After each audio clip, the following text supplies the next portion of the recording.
नमस्कार, मैं हूं प्रभु चावला। भारतवर्ष में हर चीज़ पर राजनीति होती है। आजकल भारतवर्ष के अंदर भूतकाल के ऊपर ज़्यादा डिस्कशन हो रही है, यानी कि भारत के इतिहास में क्या हुआ, 100 साल पहले क्या हुआ, उसके ऊपर चर्चा होती है। और आज क्या हो रहा है, कल क्या करना चाहिए, इसके ऊपर बिल्कुल भी चर्चा नहीं होगी।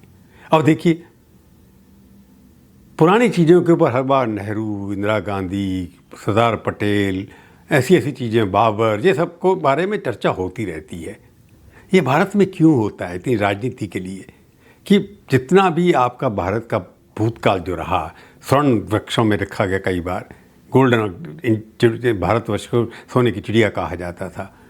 तो ये सब बीते आजकल पिछले 500 सालों को डिस्कस करने की ज़रूरत क्या है, 100 साल पहली घटनाओं को डिस्कस करने की ज़रूरत क्या है, और आजकल क्यों हो रहा है, इसी पर हम करेंगे एक नई विषय पर प्रभुवाणी। तो मैं कह रहा हूँ पुरानी बातों पर डिस्कशन होती है। अब क्या डिस्कशन हो रही है, पार्लियामेंट के अंदर इस बात पर डिस्कशन हो रही है कि वंदे मातरम क्या था, किस रूप में गाया जा रहा है। 150 साल पहले लिखा गया था। तो मैं एक ऐसे विषय पर आपकी बात कराऊंगा, आपके बारे में आपसे बात करूंगा कि भारत की आत्मा का जो छूता है उसको राजनीतिक साजिशों का शिकार क्यों बनाया जा रहा है। मैं बात कर रहा हूँ वंदे मातरम की, हमारे राष्ट्रीय गीत की, जो आज 150 साल पूरे कर रहा है। लेकिन देखिए ना, इस पवित्र अवसर पर संसद में क्या हो रहा है। एक विशेष बहस जो प्रधानमंत्री नरेंद्र मोदी ने शुरू की है, लेकिन ये बहस कम राजनीतिक घमासान ज़्यादा लग रही है। आरोप प्रत्यारोप लग रहे हैं। कन्वेंशन से हटकर लोकसभा में आज प्राइम मिनिस्टर मोदी ने बहस की शुरुआत की, जो नहीं करते हैं। आरोप लगाया कि कांग्रेस ने जवाहरलाल नेहरू के नेतृत्व में 1937 में इस गीत के महत्वपूर्ण छंदों को हटा दिया, क्योंकि धार्मिक आधार पर, और इससे देश के विभाजन की नींव पड़ी। यानी कि अगर 1947 में भारत बटा तो इसके अंदर दिखाई दे गया कि 1937 में हुआ था। ये चर्चा क्यों हो रही है? कुछ दिन पहले एक आदेश जारी हुआ था कि सदन के अंदर वंदे मातरम नारा नहीं लगाना चाहिए। कांग्रेस ने इस विषय पर सदन में चर्चा की मांग की। मोदी सरकार की तरफ से पलटवार बहुत ही महंगा पड़ा, क्योंकि भाजपा का दावा है कि कांग्रेस ने नेहरू के नेतृत्व में इस गीत को तोड़ मरोड़ कर रख दिया। 26 अक्टूबर को कांग्रेस ने वंदे मातरम पर समझौता कर लिया। वंदे मातरम के टुकड़े करने के फैसले में वंदे मातरम के टुकड़े कर दिए। कांग्रेस चाहती थी कि बीजेपी दबाना चाहती है, मोदी ने सारा का सारा पलट दिया।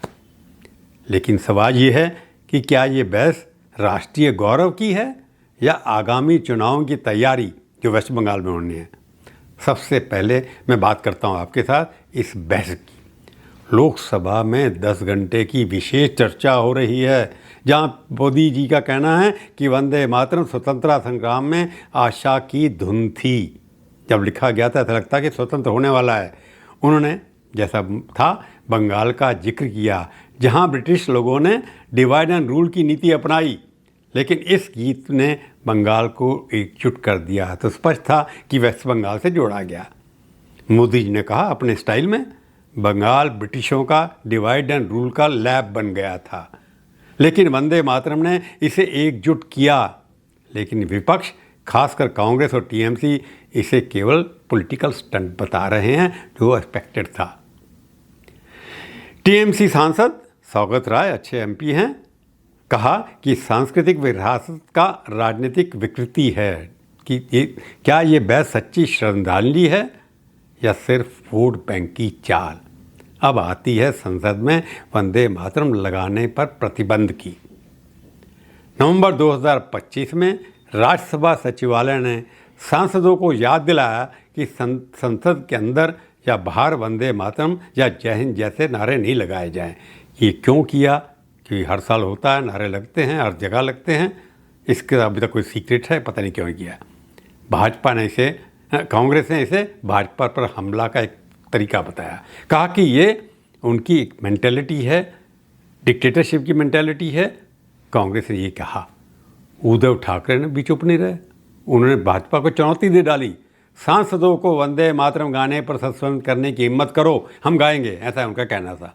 अब है कि खबर ये लगती है केंद्र शायद इस प्रतिबंध को वापस ले सकता है, अभी कोई बात है पता नहीं है। लेकिन क्यों लगाया गया ये प्रतिबंध? सवाल ये उठता है, क्या ज़रूरत थी संसद की गरिमा बनाए के नाम पर? लेकिन उस गीत पर हमला है जो स्वतंत्रता की लड़ाई में क्रांतिकारियों की जुबान पर था। हालांकि रूलिंग पार्टी का कहना है कि ऐसे नारे लगा करके पार्लियामेंट को बहुत डिस्टर्ब किया जाता था, जिससे कोई ऑब्जेक्शन चेयरमैन ले नहीं सकते थे।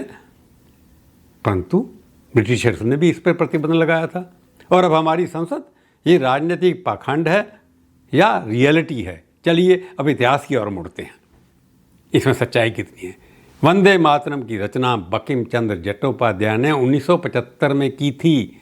ये उनके उपन्यास आनंद मठ 1882 का हिस्सा बना। यह गीत माँ भारती की स्तुति है जो स्वतंत्रता संग्राम का प्रतीक बन गया। वंदे मातरम,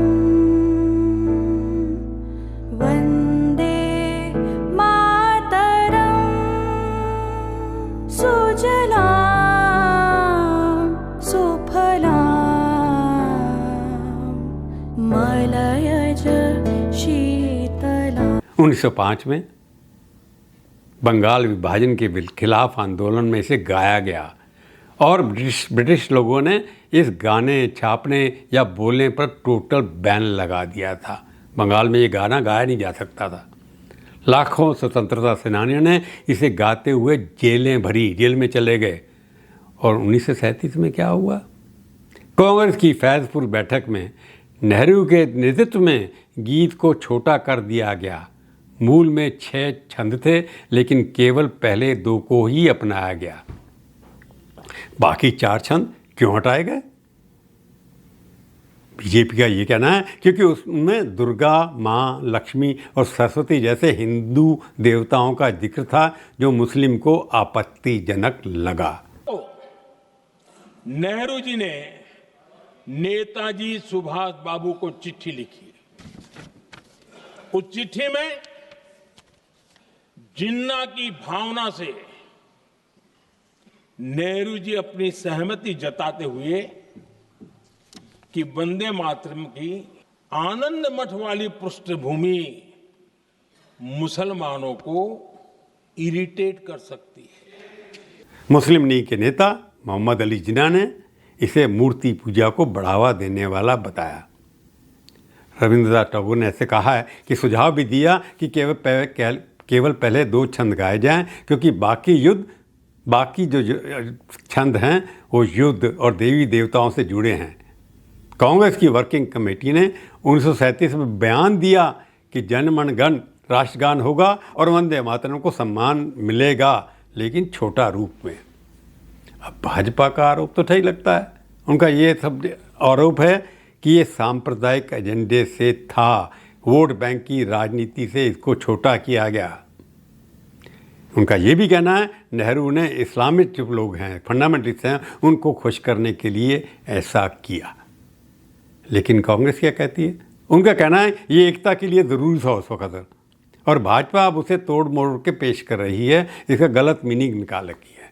विशेष रूप से हटाए गए छंद जो 3 से 6 तक थे, जो गीत की योद्धा और देवताओं वाली भावनाओं को दर्शाते थे, उसको हटाने के पीछे क्या राजनीति है? श्री गुरुदेव अरविंद घोष द्वारा अनुवादित अंग्रेजी संस्करण में तीसरा छंद कहता है, तुम बुद्धि हो, तुम नियम हो, तुम हृदय, हमारी आत्मा, हमारी सांस हो, तुम दिव्य प्रेम हो जो हमारे दिलों में मौत को जीतने वाली श्रद्धा है, तुम्हारी शक्ति है जो भुजा को मजबूत करती है, तुम्हारा सौंदर्य, तुम्हारा आकर्षण हर दिव्य मूर्ति में तुम हो। चौथा छंद दुर्गा माँ का वर्णन करता है। उनका कहना है, तुम दुर्गा देवी हो, रानी हो, जिनके हाथ हथियारों से चमकते हैं। तुम कमला यानी कि लक्ष्मी हो, कमल पर विराजमान हो, और वाणी सरस्वती हो, ज्ञान देने वाली जिसको कहा जाता है। शुद्ध और परिपूर्ण माँ, सुनो हमारी पुकार, तुम्हारी धाराएं समृद्ध, बाग चमकदार, काली लेकिन गोरी।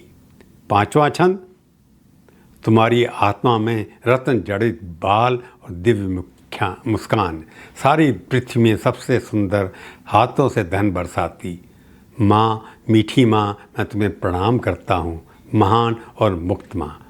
छठा छंद जो है दोहराव है, वंदे मातरम, श्यामलम सरलम सतमम भूषतम दंडमम बाणमम मातरम।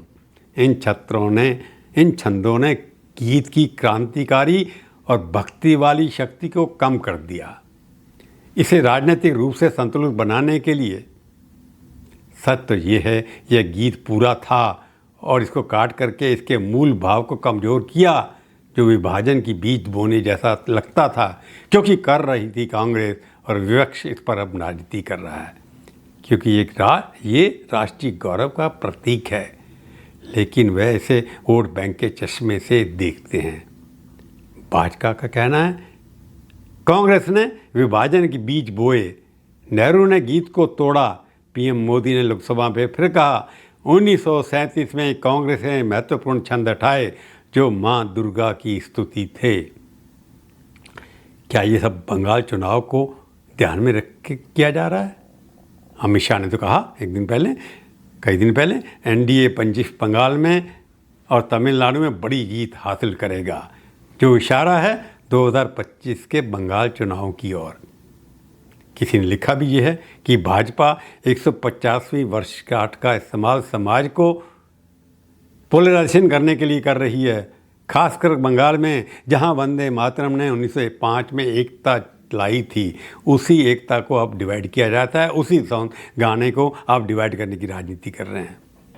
जैसे टीएमसी और कांग्रेस इसे पॉलिटिकल पोलराइजेशन की बात तो कर ही नहीं है। कांग्रेस नेता मल्लिकार्जुन खड़गे ने कहा भाजपा और आरएसएस खुद वंदे मातरम से दूर रहते हैं, पुराना चार्ज लगा दिया दोबारा से। महाराष्ट्र कांग्रेस ने भी कहा भाजपा चुनाव के समय इसे याद करती है। क्या ये वोट बैंक की राजनीति नहीं है?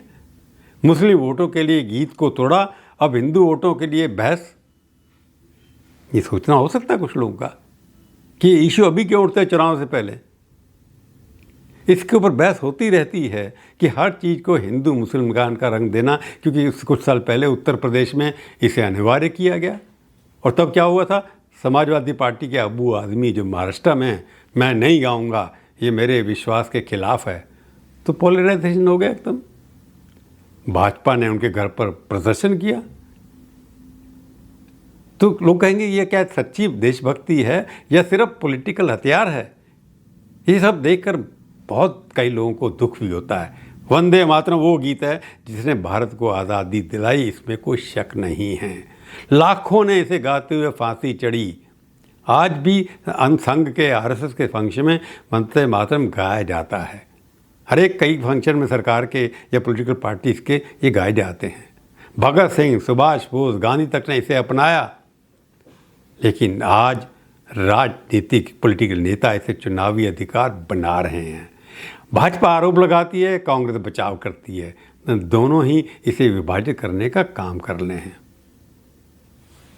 इसको पश्चिम बंगाल से जोड़ दिया था, फिर मैंने जैसे पहले कहा ये संयोग है कि बहस अब हो रही है 150 साल बाद। क्यों? राजनीति के पीछे पहले क्यों नहीं हुई? 90 साल पुराना विवाद संसद को हिला रहा है आज। ये आलोचना ज़रूरी है। सोचना पड़ेगा कि हर गीत को, हर बिल्डिंग को, हर मंदिर को, हर मस्जिद को 100 साल पहले, 500 साल पहले एक चुनाव का मुद्दा बनाया जाए। क्या कांग्रेस पार्टी के लिए भी ज़रूरी है कि हर चीज़ को वो भी पॉलिटिकल इशू से देखते हैं? उनके किए हुए जो कुछ कर्म हैं वो तो उनका जवाब देना पड़ेगा।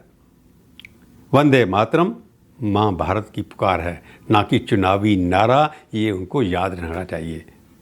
नेता रोकें ये नाटक, उनको बंद करना चाहिए। वंदे मातरम जैसे चीज़ों गीत के ऊपर किसी किस्म की राजनीति नहीं होनी चाहिए, अन्यथा देश के अंदर डिवीज़न होता रहेगा, झगड़े होते रहेंगे, अशांति फैलती रहेगी। देश को विकसित करना है 2047 में विकसित भारत के लिए, इन छोटी छोटी चीज़ों से बाहर निकलना पड़ेगा। और कांग्रेस को भी हर चीज़ को राजनीतिकरण नहीं करना होगा, वोट की राजनीति से दोनों पार्टी को निकलना होगा। तो ये थी आज की प्रभुवाणी। फिर मिलेंगे, किसी और विषय पर बात करेंगे। तब तक के लिए धन्यवाद। जाने से पहले फिर एक बार कह देता हूँ कि मेरा चैनल देखिए, शेयर करिए, सब्सक्राइब करिए और उसके ऊपर कमेंट लिखे, अच्छे बुरे खट्टे मीठे, मैं बुरा नहीं मानूंगा, जवाब दूंगा। जय हिंद।